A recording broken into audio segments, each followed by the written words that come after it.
Daniel se va a conectar y él te va a mandar un... Sí, ya entiendo, tranqui, porque ya se va a conectar. Entonces, esto es vuelta.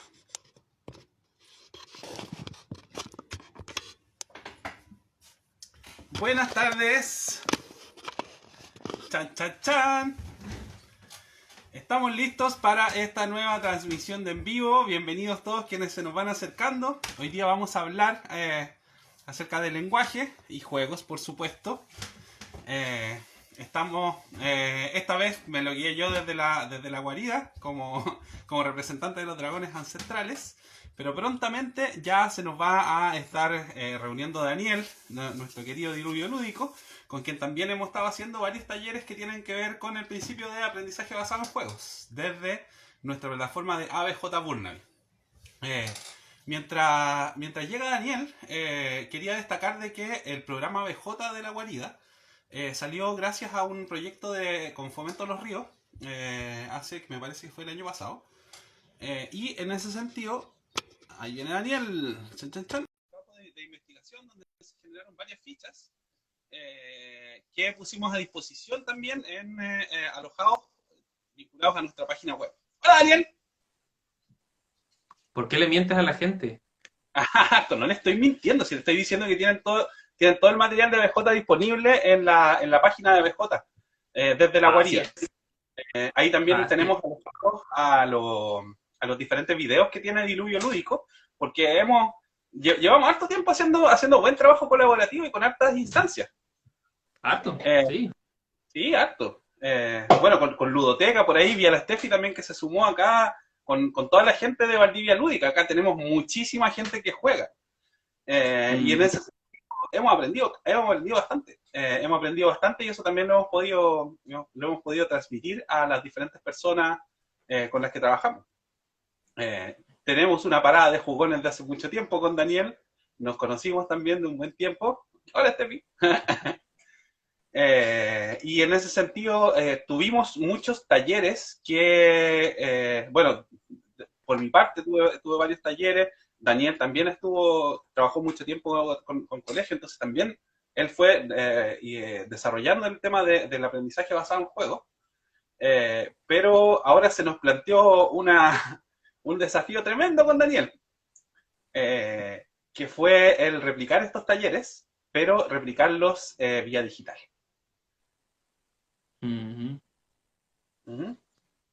¿Cómo estás, Daniel? ¿Cómo ha sido tu semana?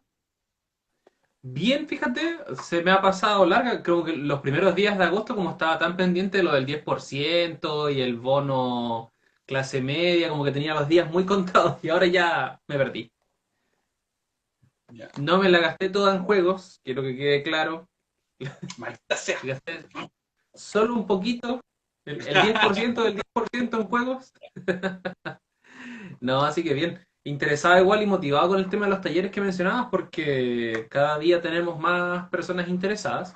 Yo creo que lo más interesante es llegar a la conclusión que los que están interesados en el tema de aprendizaje basado en juegos, sobre todo con juegos de mesa, no están solos en el camino. Que uno a veces empieza y dice, pucha, como que no hay nadie en Chile haciendo esto, o en Sudamérica como que no es muy conocido, y de repente mucha gente que dice, sí, aquí estamos, y somos pulentos.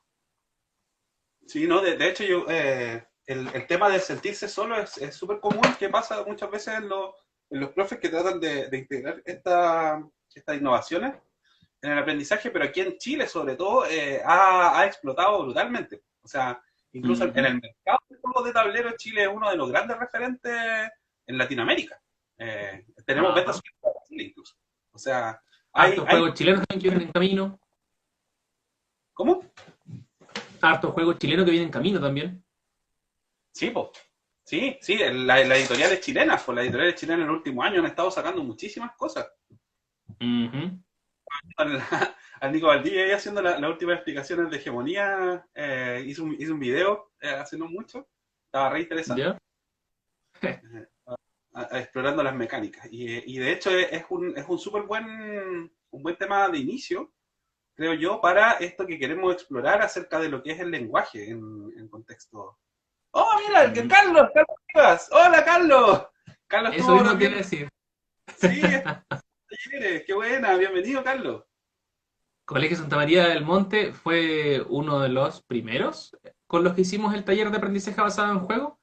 Así que la experiencia fue bien enriquecedora y desafiante también por el tema de llevar lo análogo a lo digital, pero se ha podido hacer y ha sido bien interesante. Sí, de hecho Oye, ellos tienen me avisaban por interno. y por temas éticos también tengo que decirlo, yo le tengo bastante cariño a ese colegio porque es mi madre la quien también trabaja en ese colegio desde hace muchos años, entonces tengo una buena vinculación ahí. Algo me decían por interno de este curso que hacemos que habían unos cupos ahí dando vueltas, pero no sé, no me quedó muy claro. ¿Cómo era eso? Sí, bueno, de partida también importante, pues, saludar a Jaime Sandoval y a Carlos Valdés, quienes son quienes nos invitaron a hacer estos talleres a través de la Fundación Latinoamericana de Desarrollo e Innovación. Y bueno, los talleres han tenido, bueno, el entreturno, que los talleres han tenido su versión. Y dentro de eso, yo le dije con Daniel también le expusimos a Jaime la posibilidad de entregarles estos talleres también a aquellos profesores que eh, claro, claramente, ahí está la Pau diciendo, que la posibilidad también de entregar algunos cupos para que docentes que estén conectados en este en vivo tengan la posibilidad de ocuparlo. Así que tienen que estar atentos durante la transmisión, porque va a aparecer una palabra mágica, chan, chan, chan, por ahí, por ahí, por ahí, y esa palabra mágica no todavía es no es. esa, no, y esa palabra mágica ustedes la ingresan en un mensaje que va a estar en la historia de Diluvio Lúdico, y al ingresarlo tienen que ingresar la clave que les vamos a dar, la palabra mágica, y en conjunto con el colegio en el que trabajan, y a las primeras personas que hagan eso les vamos a entregar un cupo para estos talleres que son de 5 cupos, hay disponibles, 5 cupos. Profesores, asistentes de la educación, terapeutas, fonoaudiólogos, asistentes diferenciales, cualquier cosa. Todos entran toda la comunidad escolar. Así que voy a mostrar un cartelillo con una palabra que no es este, pero viene pronto. Y este primer taller es De, bueno, un poco la introducción a lo que es aprendizaje basado en juego y después un poquito de lenguaje y un poquito de ciencias. Para después finalizar incluso con un recurso bien útil que les puede servir bastante, que tiene que ver con la planificación de cómo aplicar el aprendizaje basado en juego. Porque lo hemos conversado hartas veces, está esta noción de, ay, que entrete el juego, lo voy a llevar a la escuela y voy a hacerlo y voy a hacer bacán, pero finalmente no es llegar y jugar. Se puede, pero trasfondo detrás de todo ese proceso es bien complejo. Si bien tiene un lado de manejo teórico, nos interesa mucho la parte práctica que les pueda servir para llevar a cabo ese espacio, que finalmente la misión es, ojalá, en más colegios y en todos los colegios de Chile y Sudamérica empezar a jugar. Pero ese jugar con un sentido, con un propósito y un significado, no jugar porque es entretenido simplemente. que no deja de serlo, por cierto. Van Pipe, por ejemplo, ahí está siempre presente, dice que él es psicólogo, así que quizá él pueda ver la palabra, que no es esta, no es. El colega, de hecho Van Pipe está en la región de la Araucanía, el gran jugón, yo también lo conozco hace muchos años, está dándole firme ahí en la primera trinchera del aprendizaje basado en juego. Sí. Juan, ¿de qué rayos vamos a hablar hoy día? Hoy día tenemos para conversar acerca del lenguaje, del lenguaje, y queríamos hacer una bajada un poquitito más específica, porque han habido varios en vivo, y muchas veces, claro, bueno, si bien es cierto, la teoría es súper importante, igual de repente hace falta bajar los ejemplos prácticos de cómo efectivamente funciona esto en el aprendizaje basado en juego. Por eso le pusimos lenguaje, juego y educación. Lo voy a tener que leer porque es larguito el título. Y dicen el Homo Ludens, la comunicación en entornos educativos. El Homo Ludens es bien, bueno, tú lo leíste más a fondo. Yo la verdad me quedo un poquitito más con la cultura pop del Homo Ludens. Pero me sorprendió mucho por una frase de Hideo Kojima que me dijo el estudiante de videojuegos, que ahora ya está trabajando incluso de docente por ahí. El Ignacio, un saludo para Ignacio Muñoz. Y él una vez me trajo esta frase que la encontré súper potente, que es de Hideo Kojima, que él decía que el Homo Ludens es también el Homo Faber. Aquellos que juegan son también ellos que crean. y es algo que he visto en los 14 años que tengo de tienda, después con el desarrollo profesional. Es una manifestación muy potente, porque a través del juego se entrenan muchas habilidades que por lo general dejamos relegadas a las primeras etapas de la infancia y después después ya no las entrenamos. Mira, lo puedo escribir bien. Sí. Lo escribí al revés y lo escribí bien. Sí, Johan Esa no es la Huizinga es el palabra. que propone... ¿Cómo? Aclaremos que esa no es la palabra todavía. No, es solamente el autor del libro Homo Ludens. Es un libro relativamente antiguo, pero que está bastante vigente el día de hoy. Del 39, si Y no me equivoco. Johan, sí, de hecho, es una transcripción de una charla que él hizo. En el Ujú. 38 parece que fue. Y después fue publicada. Pero él es el que toma este concepto de Homo Ludens y como bien dice Juan, lo toma también Hideo Kojima, que Hideo Kojima es bien conocido en el mundo de los juegos de mesa, y tiene un aporte bien interesante a repensar el juego como no algo netamente para niños o no algo netamente porque es divertido, sino que como una necesidad, como algo que es importantísimo en la vida y no solamente en la infancia, sino que a través de todo el ciclo vital. Así que él es una buena lectura de fin de semana y es bueno después masticarlo y conversarlo bien porque tiene una propuesta que tienes que abrirte un poco más a algunos conceptos. Si juegas, te va a hacer mucho sentido. Pero si no eres tan jugón, puede que algunas cosas te choquen un poco, sobre todo porque habla harto del concepto de cultura, de cómo finalmente el juego incluso viene antes de la cultura del ser humano y cómo finalmente a través de ella es que uno la aprende. Y ahí también tiene hartas vueltas interesantes. El proceso de endoculturación y otras cosas más. Sí, sí, sí. De hecho también lo vemos desde la psicología muchas veces cuando entrenamos como las habilidades que pensamos que deberíamos tener de adultos, cuando se juega al papá y a la mamá, al médico o a lo que sea, los mismos juguetes que hay alrededor de eso como que hablan un poquitito de esa permeabilidad cultural. Pero también se ve en el mundo animal harto, pues de cómo jugando también se entrenan habilidades que en definitiva se utilizan después en la adultez. Y recordemos que igual la capacidad de aprender es transversal en el ser humano. Pues entonces, no es que el juego solamente podamos ocuparlo cuando niños, sino que también cuando grandes, muchas veces nos ayuda a poder entrenar cosas. Y entrenarlo desde un espacio seguro. De hecho, esa es Sí. una de las características más potentes del juego, que el juego tiene una duración, tiene un set de reglas acordadas también, un poco de lo que Mm. conversamos ¿cierto? En los cursos, tiene un set de reglas acordadas y es un espacio seguro para poder perder, porque en la sociedad que tenemos actualmente, desgraciadamente el perder es como, está como prohibido perder, como que la gente le tiene mucho miedo a perder. Y en un Ujú. espacio de juego, la verdad es que ganar o perder, al principio, sobre todo, es algo que se nota con la gente que juega muchísimo, que en un principio, claro, uno tiende a la competencia, tiende a la competitividad, que es un factor que se desarrolló mucho socialmente, digamos.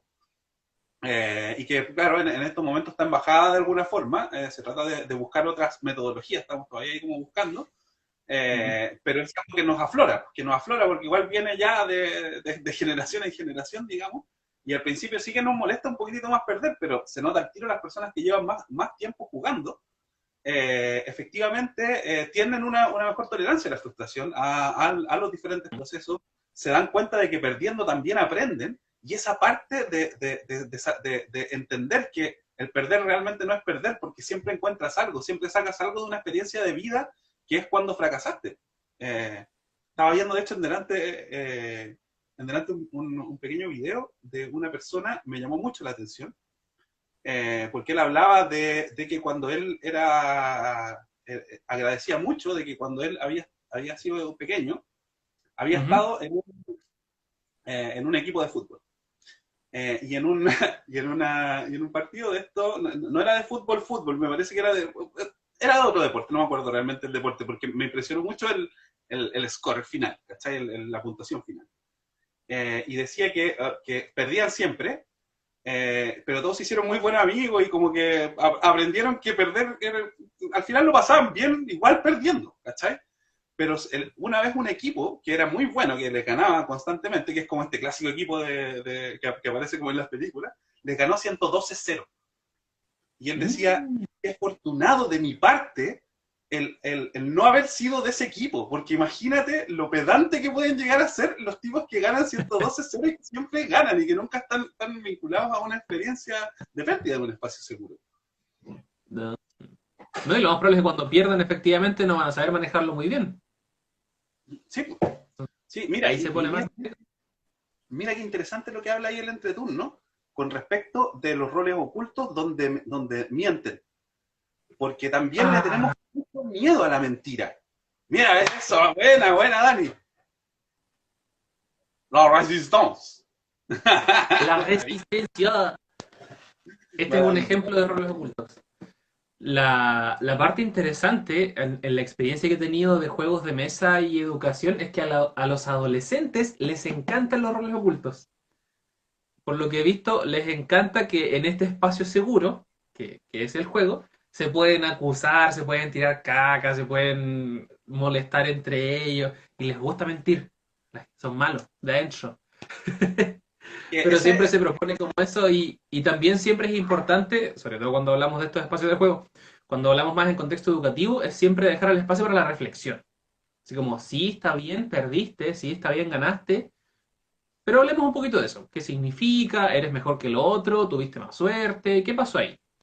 Siempre es bueno para aplicarlo en contextos educativos tener ese espacio de reflexión porque muchas veces puede quedar como en el aire y esas sensaciones que son más nuevas, que se dan en este espacio y que uno busca que sea seguro, se alejan un poco de ese concepto y finalmente puede que no me guste jugar porque finalmente perdí, después me molestaron por WhatsApp en el grupo de estudiantes, no sé. Siempre hay que darse ese espacio. En un contexto de adultos, quizás entre amigos, no es tan necesario. Se puede dar, pero no es necesario. Pero cuando hablamos de aplicarlo en un contexto más educativo, una parte pequeña es el juego, pero también es súper importante lo que pasa antes y después, que también nunca hay que dejar de lado. La que le llaman metacognición, saber qué pasó durante el juego. Y ahí tenemos a nuestro amigo Marzano, que quienes conocen la taxonomía de Bloom, les va a hacer mucho sentido porque Marzano efectivamente habla de lo que es la metacognición, pensar lo que estoy pensando, o por qué estoy pensando lo que estoy pensando, que es un ejercicio que no se da muy fluidamente y que es necesario darse. De hecho, creo que grandes problemas de la humanidad se podrían haber evitado con un poquito más de metacognición. De todas maneras, de hecho, bueno, cabe destacar, yo por lo general no hago para escolares, pero sí para las personas que trabajan con ellos. Quizás también es porque me encantan los juegos de rol oculto, soy un poquitito adolescente para mis cosas, pese a mi alta edad, pero es interesante lo que mencionas de la metacognición, porque, por ejemplo, en equipos de trabajo, tanto de contextos educativos como equipos multidisciplinarios que trabajan con personas, hola Nico, Nico, buena. El poder reflexionar respecto de esto les trae increíbles como características respecto de cómo se relacionan regularmente. Yo hacía algunos talleres que incluían Isla Prohibida, por ejemplo, y entendemos que Isla Prohibida es colaborativo, o todos ganan o todos pierden.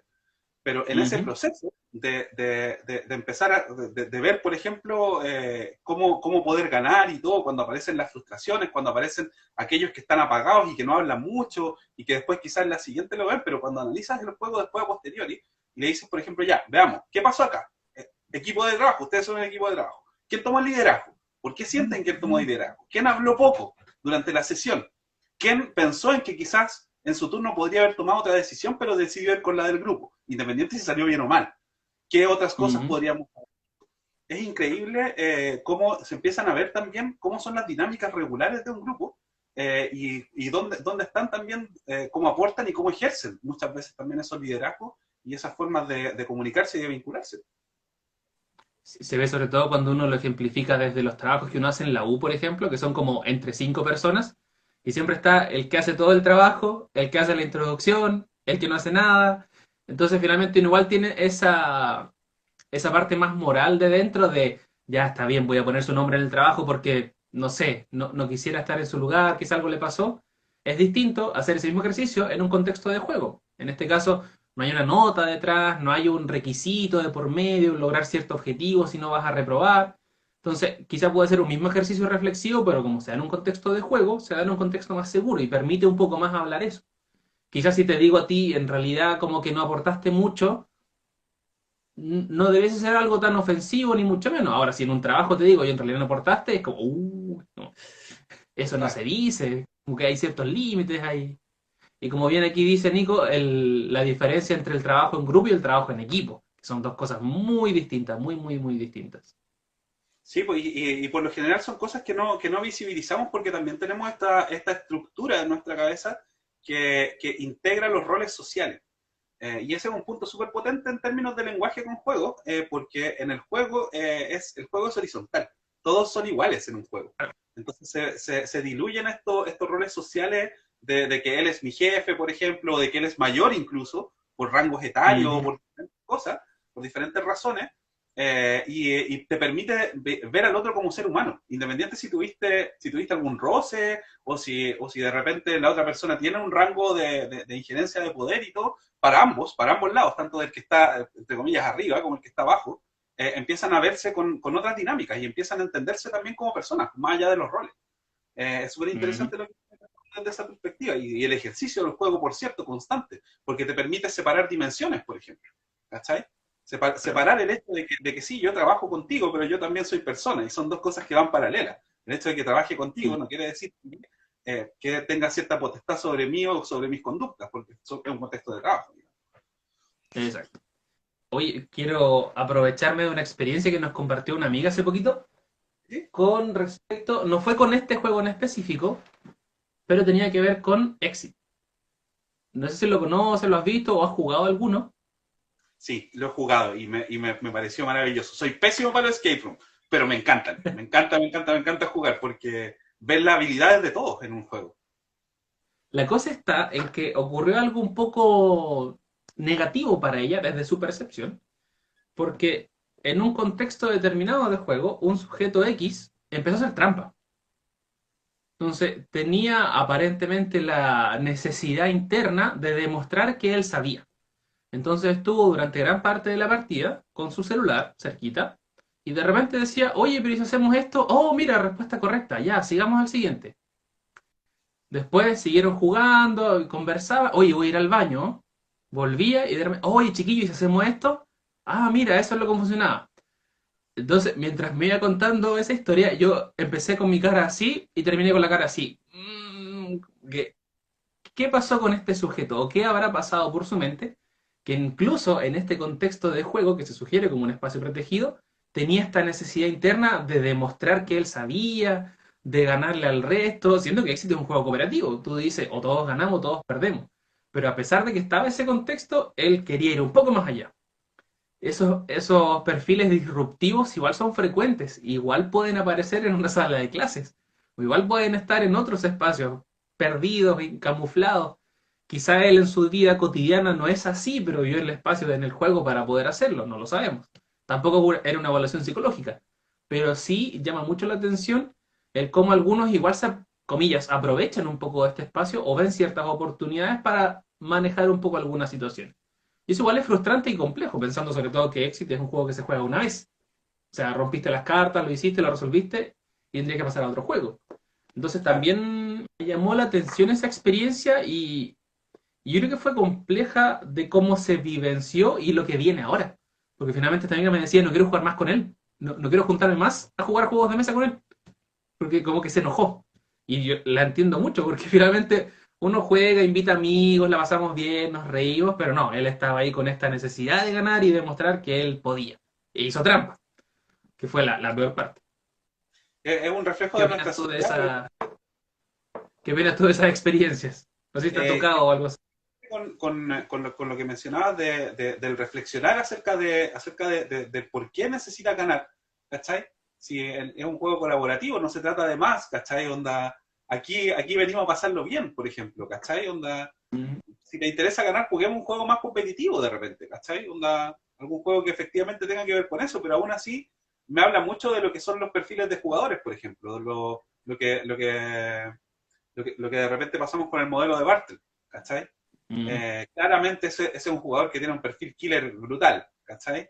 Entendemos que hay cuatro tipos de aproximaciones que tiene la gente al juego a través de este modelo, que efectivamente después tuvo otros autores que fueron aportando al respecto, pero la base, el core de la teoría, digamos, como que expone cuatro tipos de de perfiles. experiencias de juego que llaman la atención de un perfil de jugador concreto. Y aquí podemos ir uno y uno, porque, porque con el Dani igual ya lo manejamos. Así que uno que a mí me llama mucho la atención es el jugador Explorer, que le gusta como buscar cosas nuevas. Siempre está como explorando cosas. Para nosotros en la guarida, por ejemplo, es la persona que siempre va a las ferias, que nos pillamos en las ferias y que sabemos que se va a comprar uno o dos juegos y le va a mostrar el juego a varios amigos, ¿cachai? Y como que va a generar un poquitito eso, pero después de un tiempo él se va a aburrir y se va a ir a jugar otra cosa, o un videojuego, o quizás no se va a jugar y se va a pegar con un libro, no lo sé, pero está constantemente como buscando experiencia, buscando cosas nuevas, ¿cachai? Son mentalidades muy curiosas, por cierto, y muy ricas en varios sentidos. ¿Otro perfil? Socializador, obvio, siempre. Realizador, Yo me claramente. identifico con ese. No he hecho un test ni mucho menos, pero me identifico con ese, que mi interés en el juego no es el juego mismo, es la experiencia que ocurre o que transcurre en ese momento que se genera. Invitar a gente desconocida a jugar, quizá, o una persona que dice que no ha jugado nunca. Vamos jugando, aquí está el Ticket to Ride, aquí está Catán, aquí está Dixit, no sé, hay diferentes opciones, pero no es tanto el juego en sí, sino que es la experiencia que se crea desde ese valor social de poder sentarnos a compartir un poco y sea quizá a competir, quizá a colaborar, pero a jugar, que es algo que no siempre se da. Sí, de hecho en el modelo aparece como un cuadrito y indica que los sociabilizadores como que ocupan el juego como una herramienta para interactuar. En realidad el juego, entre comillas, es una excusa. Exacto, como la comida también. Claro, la De comida hecho, también puede ser una excusa. en las juntas de juego mi primera pregunta es, ¿qué vamos a comer? Porque es importante. La, la comensalidad, como dicen ahí desde la antropología también. Sí. Compartir la mesa en comida también es un elemento social súper importante.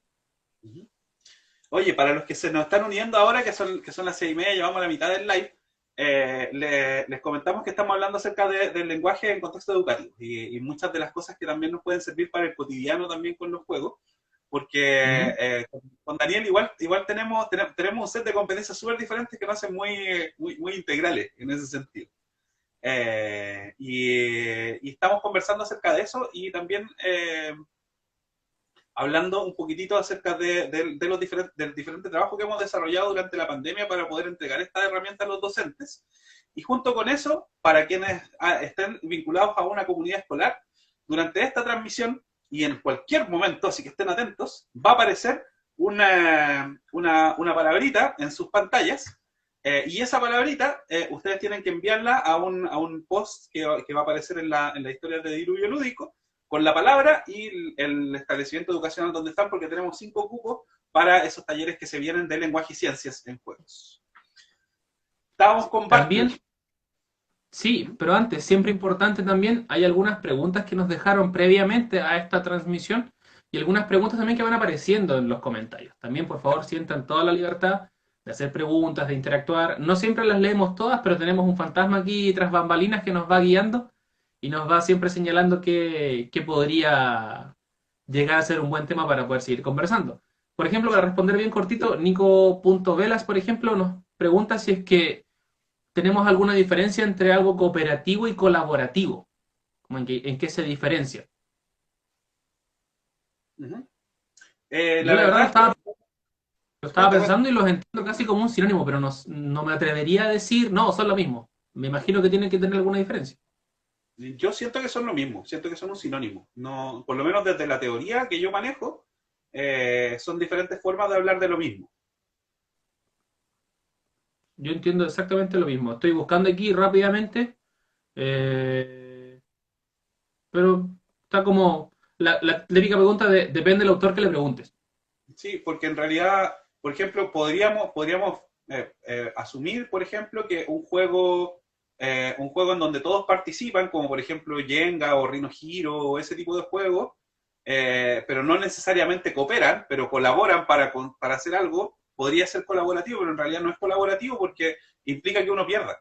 O sea, el primero que pierde es en definitiva el que termina la ronda, como lo que pasa en juegos que son de corte más narrativo, volviendo al tema del lenguaje, Ujú. como Sí Señor Oscuro, por ejemplo, que en Sí Señor Oscuro hay un director de juego que es el Señor Oscuro, que recibe a los minions de vuelta de una aventura, y los minions lo que tienen que hacer es con cartas y con algunas mecánicas de juego ir explicando por qué fallaron la misión. y el jugador que puede explicarlo de peor forma es quien se lleva las miradas y finalmente el rayo fulminante del Señor Oscuro.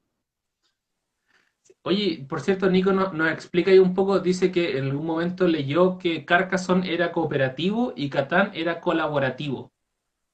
Tengo, tengo dudas. Creo que tiene que ver Eh, más que nada con los límites que tenemos del lenguaje como para traducir algunas palabras, sí, porque cooperate y collaborate podría llegar a ser un sinónimo dentro del mismo contexto, pero algunos lo pueden traducir de forma distinta. ujú. Sí, Pensando porque que Carcassonne Carcassonne, no es cooperativo. claro, sí las acciones que uno hace impactan en las del otro y podría llegar a beneficiarlo, pero el Claro, corazón del juego es un juego competitivo. claro. Y Catán, por otra parte, si bien es cierto, tiene elementos colaborativos, es un juego de gestión de recursos esencialmente. Esa es como la mecánica central que tiene, además de, porque entendemos que un juego puede tener muchas mecánicas en sí, pero esa es con la que se le define por lo general como eje central. Ujú. Sí. Eso, Estábamos espero que... hablando del señor Bartle. Sí. Bartle. Vamos al Señor Bartle. tercero. El tercero sería a mí me encanta me encanta el El Achiever. achiever, como se le dice en español, pero lo El encuentro. triunfador. Puede ser, pero no es en realidad como tan... No sé, es difícil traducirlo en realidad, pero me gusta el término en inglés. Yo Sí, soy medio amigo de porque cosas, pero achieve es como de logro. sí, sí, más que una victoria, es que encuentro que es súper diferente el logro a victoria, pues, y como el logrador como que no Claro. pega mucho. Y ese perfil en particular busca como coleccionar o cumplir metas. Entonces está muy centrado en aquello. Yo tengo un recuerdo muy bueno. A todo esto, tenía también una anécdota con Exit para contrarrestar un poquitito este asunto, porque también es importante mencionar que en Exit, y por lo general en los escape room, lo ideal para jugar es que tengas muchas personas con diferentes tipos de manifestaciones de inteligencia, digamos. Inteligencia, inteligencias que tienen que ver más con cosas concretas, como las entendemos, así como habilidades matemáticas, ¿cierto? Habilidades de las cuales yo carezco, por eso soy pésimo en esos juegos. Pero también un pensamiento lateral importante, como pensar fuera de la caja y todo. Que todavía, claro, estamos averiguando un poquitito de qué se trata todo eso, como los temas de creatividad y todo. Para hacer la pausa con lo de Barclay, sorry, pero es que no puedo no sacarme esto de la cabeza. Y resultó que en algún momento estábamos jugando con unos amigos y estaban todos muy en una... No voy a decir cuál éxito era, para que les quede abierto. Qué lástima si le arruino la experiencia, pero tengo que hacerlo.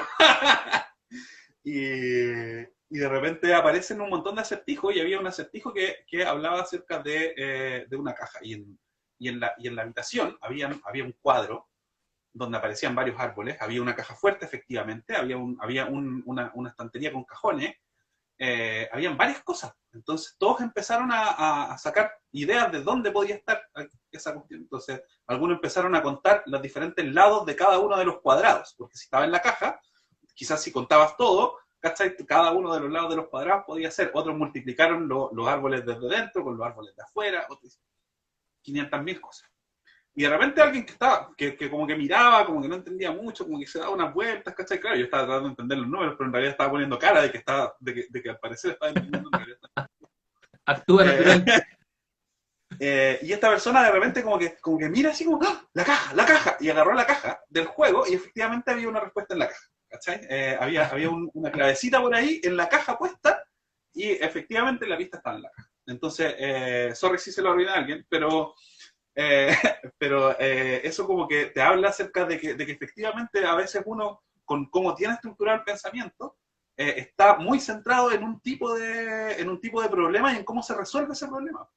Y lo que generamos en equipos de trabajo, por ejemplo, en equipos interdisciplinarios, es ver que no siempre los indicadores de eficiencia, efectividad y eficacia, ¿cachai? Te van a traer una buena experiencia, por ejemplo. Un pensamiento más ingenieril, que es súper útil para un montón de cosas, por cierto. En otras cosas que tienen que ver más, por ejemplo, con los temas sociales, quizás les faltan herramientas para poder sistematizarlo de una forma que sea más amena, digamos, ¿cachai?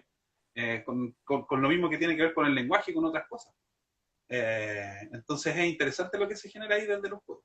Pero bueno, el Achiever, volviendo un poquitito al tema, porque tenemos poco tiempo, va como por esa línea. Entonces, si tú le planteas desafío al Achiever, el Achiever te va a enganchar en la experiencia de juego y te va a enganchar súper potentemente. Nosotros intentamos, mira, para, buena.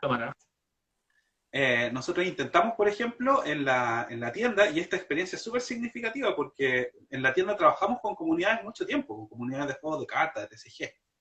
Y el paradigma reinante en los juegos de TCG era el paradigma killer. Y de hecho habían artículos de Wizards of the Coast al respecto y todo, en donde se buscaba siempre la competitividad. Ojalá siempre la mayor cantidad de premios, ojalá la mitad del pozo se vaya para el primero, y etcétera. Y eso también nos generaba muchos conflictos, porque entre ellos mismos de repente se mataban la experiencia de juego. Venían muchos, de hecho, con historias de los años 90, que recordemos que en los 90 igual había un tema de competitividad bien potente y de exitismo y todo eso.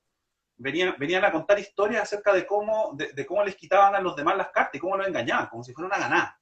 ¿Cachai? Entonces fue súper interesante el hacer el experimento de cómo poder hacer que la comunidad efectivamente tenga un cambio de switch, y ver que es importante cultivar a nuevos jugadores. Porque si tú puedes tener 20 y tantos años y si estás matando a la comunidad, eventualmente vas a tener familia, vas a hacer otras cosas y vas a dejar una comunidad muerta detrás, pues no vas a tener nueva gente y quizás nunca más tenga alguien con quien jugar. Entonces, desde esa perspectiva, generamos instancias vinculando a achievers, vinculando a socializers, manteniendo, por cierto, a los killers, pero lo que arroja la teoría es que si tú mantienes una población baja de killers, porque, por ejemplo, si tú bajas los premios, el gran pozo de premios, los disminuye y repartes más entre el resto de los jugadores que vienen por otra experiencia del juego, los killers por lo general no van a tener un incentivo tan grande como para mantenerse presionando a los demás, digamos. Y van a entender más esto. Y de hecho lo vimos bien potentemente en la tienda. Alcanzamos a generar un efecto así y un impacto en muchas personas en ese sentido, que después ya entendían cómo podía funcionar y cómo también todos lo empezaban a pasar mejor. ¿Sí? Súper. Oye, por cierto, Víctor Hugo ahí nos dice, el neoliberalismo mata el juego. No exclusivamente. Sí, No, pero no exclusivamente. Yo no lo creo. No lo creo desde ese punto de vista, pero sí, quizás un neoliberalismo que es más encarnizado, que no sé si es parte del neoliberalismo per se, pero sí de esa desregulación que se viene y ese enfoque también que nos obliga a competir por competir y que después no sabemos por qué estamos compitiendo, porque las cosas no son buenas o malas. O sea, la competencia es buena si es que entendemos cómo regular, digamos, esa competencia y no hacer que sea el fin. Que el fin no sea siempre ganar, es súper interesante. Porque puedes competir efectivamente para generar un mejor resultado, pero no necesariamente a través de la sumisión del otro, por ejemplo. Exactamente. Sí, ¿no? Y es complejo eso, sobre todo por cómo se ha ido abordando este tema del juego análogo versus las plataformas digitales. Realmente lo que estamos haciendo ahora, por ejemplo, en Instagram, esto de los números, de cuántos likes tenemos, de cuántos seguidores tenemos, todo eso que pareciera ser lo cuantificable de las relaciones sociales, que es súper compleja, que no siempre son tan así a ciencia cierta. Sí. Hola, soy la Caro, dice Netroid. Hola, Caro.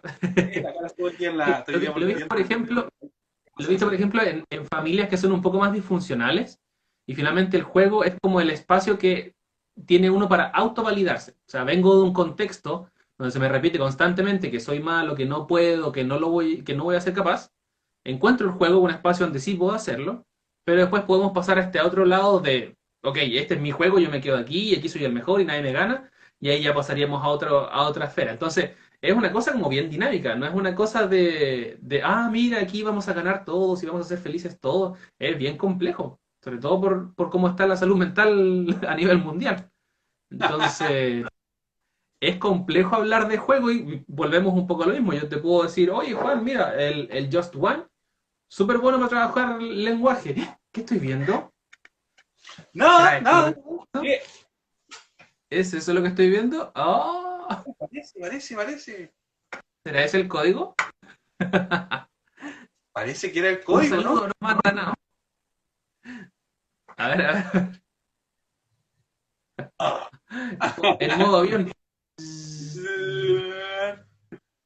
Después la historia ahí de Diluvio, apenas termine esto, vamos a comentarlo ahí. Los primeros 5 ya saben, pueden participar ahí del taller de aprendizaje basado en juego. Sí, claro, lo que te decía, porque yo te puedo decir, oye Juan, Just One, buenísimo para trabajar el lenguaje en clase. Es cooperativo, podéis jugar hasta 7, cada uno tiene una trill, reglas simples, tienen que darse pistas, súper bueno. Pero ahí nos empezamos a encontrar con estos perfiles, que vienen estudiantes de contextos complejos, vienen estudiantes que no toleran muy bien la frustración, que prefieren esto de ganar más que competir, y uno puede decir, oye, en realidad el juego que me recomendaste, pésimo, no me sirvió. Como, no es tanto el juego, recordemos que el juego es la herramienta, o sea, este es el instrumento para... Entonces, no es el juego el que nos va a entregar el aprendizaje, sino que va a ser el cómo uno lo utilice. Es como suponer que un martillo por sí solo va a sacar un clavo. No, tú tienes que tomarlo, tú tienes que usarlo, tienes que tomarlo de cierta forma, y ahí va a servir para un fin. No es el martillo el que hace el trabajo, sino que eres tú utilizando esa herramienta. Y esa es una vuelta igual importante de hacer. Sí, de hecho, cuando tocan de repente casos de contextos socioculturales complejos, el entregarle cierto valor como líder de equipo, por ejemplo, a los chicos, o cosas en donde ellos se puedan encargar efectivamente del grupo, en vez de, recordemos la perspectiva del killer, el killer como que disfruta, entre comillas, como posicionándose por encima de otro, por eso disfruta tanto ganar. Y de hecho hay muchos juegos que tienen que ver con eso, como por ejemplo los Call of Duty o etcétera, y está bien, donde es un espacio que está diseñado para eso. Se puede, y no tiene nada de malo. El tema es que, claro, pues, muchas veces se confunden esos roles con temas que tienen que ver con la vida real, donde se hace ese ejercicio, y ahí es donde es importante darle valor a la persona como también un agente importante dentro del medio, donde no tiene que hacerse valer a través de la victoria, sino que puede hacerse valer a través de otro tipo de herramientas, como por ejemplo el proteger a los demás. Es súper potente. A veces el típico ejemplo que uno toma del niño que es desordenado, uno le dice, le da ciertas tareas y como para que se quede tranquilo. Pero en realidad hay un trasfondo detrás de esta estrategia más importante aún, que tiene que ver con validarlo dentro de su propia esfera de cómo él se entiende a sí mismo. Quizá él, si en un juego efectivamente tiene más habilidades, tú vas a decir, perfecto, ahora tú le vas a enseñar a este grupo de niños. Y Sí. quizás si él es de cuarto básico, lo va a llevar al curso del tercero y él le va a enseñar. Entonces se va a validar desde otra estrategia. Entonces también es bien Perfecto. interesante cómo lo puede abordar. Mira que Oye, Andrés nos dice, quizá un punto importante es dejar de entender el juego, entre comillas, como un espacio de suma cero. Puede que haya solo un ganador al final, pero el juego, como en todo, tiene que terminar beneficiando a todos. Claro, porque finalmente no es el juego, sino que es la experiencia de juego. Sí. Particularmente a mí, y volviendo un poquitito al tema de los escape rooms, está este título de Fractal que es súper potente, que son los Escape Tales. A mí me encantan porque tienen diferentes finales y se pueden volver a jugar y la narrativa del juego, la historia del juego es tremendamente potente, a mí me encanta. ¡Mimosino! Bueno, ya los que lo jueguen lo van a conocer. Y en ese contexto, por ejemplo, yo soy pésimo para la resolución de acertijos, ¿cachai? Onda, ese tipo de pensamiento yo simplemente no lo desarrollé por alguna razón en mi vida, pero por ejemplo a mí me encanta leer la historia, ¿cachai? Entonces cuando jugamos ese juego, yo básicamente voy a pasar los chanchos viendo cómo mis amigos empiezan a resolver los acertijos y cómo sacan cosas de la manga, ¿cachai? Pero para mí es muy interesante así como ya, resolvimos este acertijo, no sé, dice vaya a la página, ya, oye, y aquí entran en la habitación y empiezo a hacer las voces, ¿cachai? Y con eso yo lo paso chancho, ¿cachai? Tengo un rol dentro del juego de Escape Room, que no es resolver acertijos, pero sí, por último, como darle jugo con la narrativa y hacer diferentes voces y que la gente recuerde las cosas de las pistas que también les va dando el juego, ¿cachai? Porque a través de esa variación, por ejemplo, del volumen del lenguaje, la puntuación y todo, ¿cachai? Leerlo bien, como que tienes una sensación de inmersión que es más potente que si alguien simplemente lee así como ya, pasemos a la página, ¿cachai? Exacto. Que lo que dice Bateson es sobre todo relevante. Bateson quizás es uno de los que más cito en estos envíos porque él habla específicamente del lenguaje en contextos de juego y cómo uno emite claves comunicacionales que lee el otro en este contexto de juego y se entienden desde esa perspectiva. Entonces, es distinto hablar de el lenguaje en el cotidiano a hablar del lenguaje en el contexto de juego. Las claves son distintas, la forma de comunicarse es distinta, la relación no es tan vertical, sino que más bien horizontal, y una serie de elementos que van apareciendo que son importantes siempre ahí destacar. Sí. Y Yo quizá, igual... Sí, antes sí, dale. de pasar a la pregunta que teníamos, porque increíblemente son las 18:48 minutos. ¡Wow! Se me pasa volando. Sí, había una pregunta, pero antes quería mencionar otra cosa también.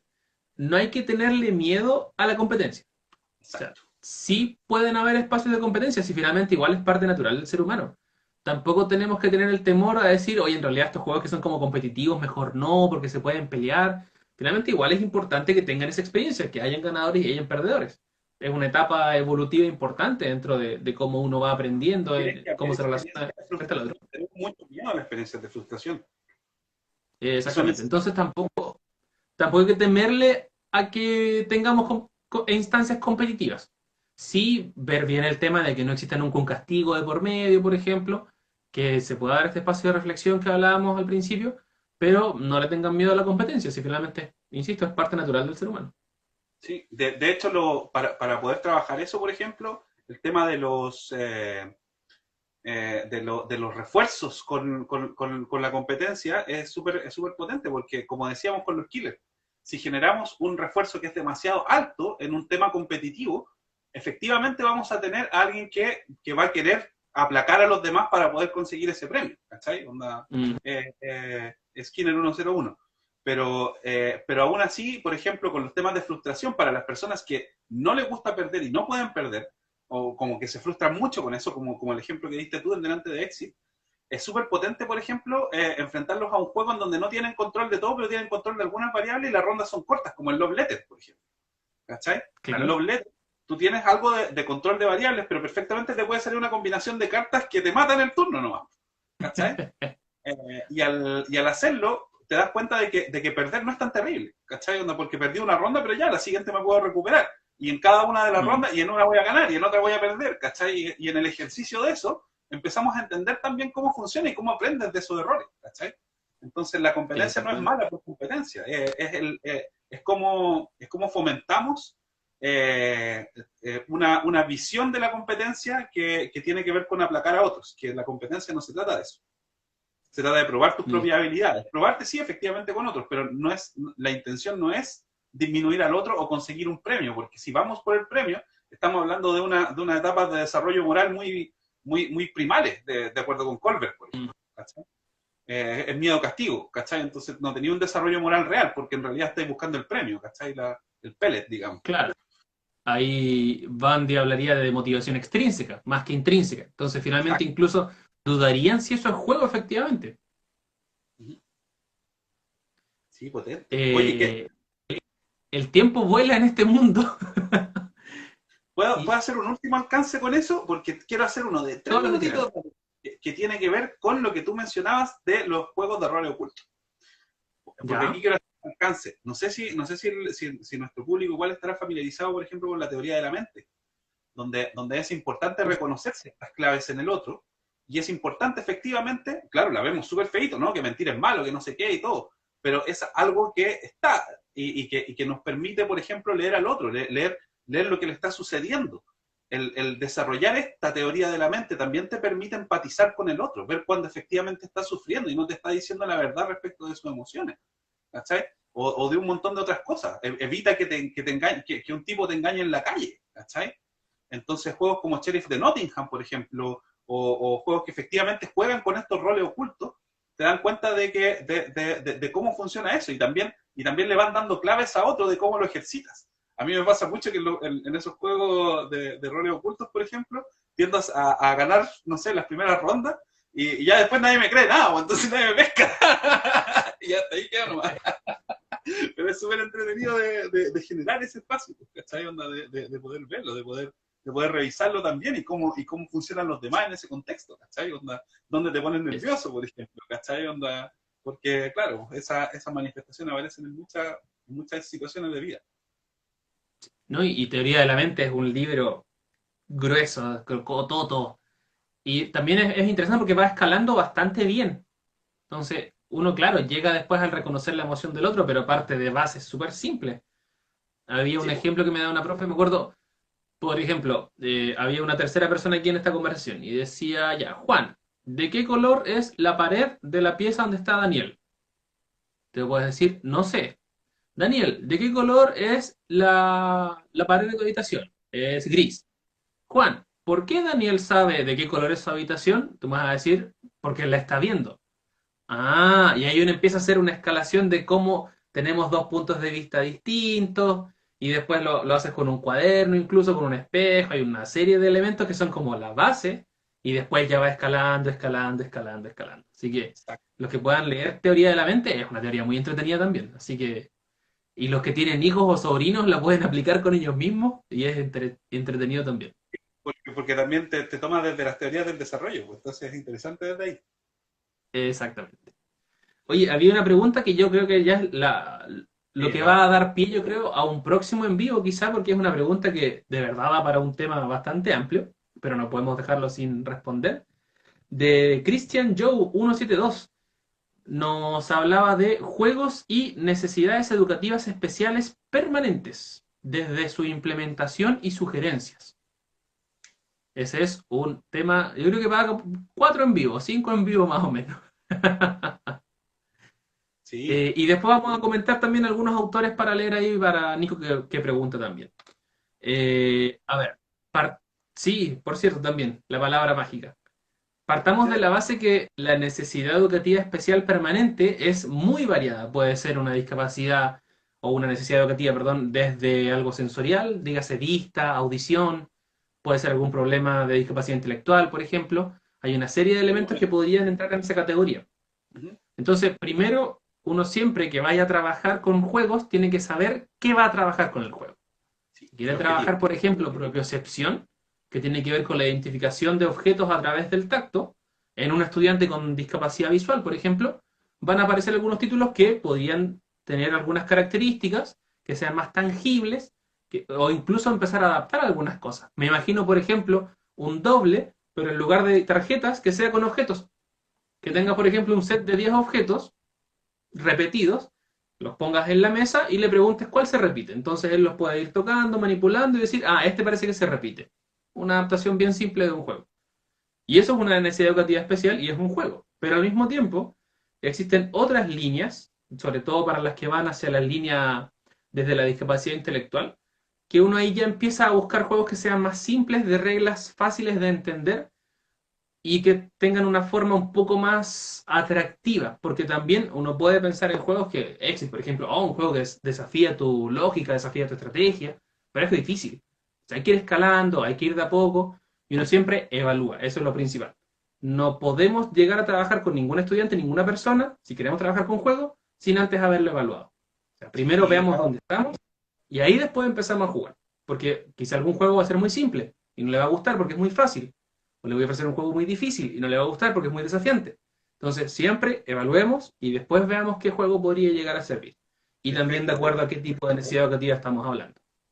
Hay algunos que van a la educación, a la comunicación, por ejemplo. Hay algunos que efectivamente tienen este ejercicio de cálculo sin decir que son de cálculo. Entonces eso es súper potente a la hora de poder hacer la metacognición que mencionaba Daniel con Wisinga. Creo que probablemente se nos va a cortar dentro de pocos minutos la transmisión, pero sí, de ¿Autores? todas maneras, que el tema de necesidades especiales y el tema de convivencia escolar también que nos mencionaba mi turno, Sí. da para más que un en vivo probablemente. De hecho, yo creo que podría dar incluso para un curso tanto convivencia escolar como necesidades educativas especiales. Que Así vienen que por sí, ahí, dice.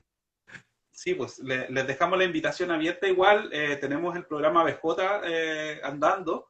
Entonces, si de repente requieren apoyos con fichas o alguna cotización o lo que sea, en realidad estamos para eso. Valdivia Lúdica, como Exacto. que, ¿dónde lo podemos hacer mejor? En educación, pues, y con la gente que está allá en las trincheras, pues con los profes. A mí me gusta trabajar mucho con ellos porque tienen una capacidad y una herramienta y a través de esto se puede generar un montón más con creatividad, con trabajo multidisciplinario, o sea, ocupar juegos para poder reconocer a tus equipos de trabajo y sus habilidades y hacer cosas en conjunto. En los cursos hemos visto unos ejemplos súper potentes de profe en ese sentido. Ujú. ¿Mm? Oye, autores. Quizá mencionar a Bartel que tú mencionabas, Richard Bartel, que cuando lo buscan también lo van a encontrar junto con Amy Jo Kim y con Andrew Marksowski, que son tres personajes que hablan harto del perfil del jugador, así que ahí los pueden encontrar. Sí. Los repito, Richard Bartle, Amy Jo Kim y no lo van a encontrar escribiéndolo a sí mismo, pero es Andrew se escribe. Pero es Andrew Marksowski. Sí. Hola, hola. Ay, los mejores nos dice Pau, muchas gracias. Huizinga, que es un clásico. También Sí. está G, que yo lo recomiendo bastante, se escribe G-E-E, que él habla de aprendizaje basado en juego. También está... Se llaman Richard, ahora que lo pienso. Gagné, por ejemplo, también, Robert Mills Gagné, si no me equivoco, que él habla de aprendizaje desde la perspectiva de la experiencia, más que desde el contenido mismo, así que ahí pueden tener dos autores para buscar. ¿Y qué más puede ser? Ahora, esos son los que se me ocurren así como ahora mismo. Hay harto para leer. Sí, hay harto Ah, para leer. Ralph Koster, él habla de la teoría de la diversión, que igual es un elemento que muchas veces queda fuera de las teorías de juego o de los modelos de juego, que el juego es entretenido y como que no, no se aborda mucho en algunas teorías, es como lo fundamental. Así que Sí, Ralph Koster, muy buena lectura también. es frustrante de repente ver cómo cuando obligan a alguien a jugar. Es como, no. Claro, Eh, usted no lo jugar haga. tiene que ser voluntario. Jugar tiene que ser voluntario en ese Una última, sentido. Una última pasadita. pasadita. Pensar que estudié hace 3 años y aún así mis habilidades manuales están ahí nomás. No, mirando el logro del día fue escribir Wisinga al revés. Sí, No, no se va a borrar, Gaby, no te preocupes, queda siempre en la página de la guarida disponible para que lo puedan revisar después de nuevo, ningún problema. exacto. Y queremos agradecer a todos los que estuvieron aquí, vi a José Manuel Álvarez por ahí de los chicos de Fractal, a todos quienes nos han aportado, que han venido, que han estado en los en vivo, el último que estuvo en la ruta del Nipel, y vamos a seguir haciendo en vivos con diferentes temas también, además de lo de aprendizaje basado en juegos. También vamos a hacer otros tipos de en vivo con información contingente. Eso, Carlito, hasta luego, que estés muy bien. Chao, Gaby. Manuel Álvarez también nos dice, grande cabros, gracias, gracias, aquí desde el sur para el mundo. Los dinosaurios lo estamos esperando. Así que Nos estamos viendo, chiquillos, muchas gracias. Buena, cuídense, un abrazo gigante. Saludos para a quienes se unieron. que estén bien. Ya. Nos vemos. Chau. Nos vemos. Por tequila ahora. Perdón. No.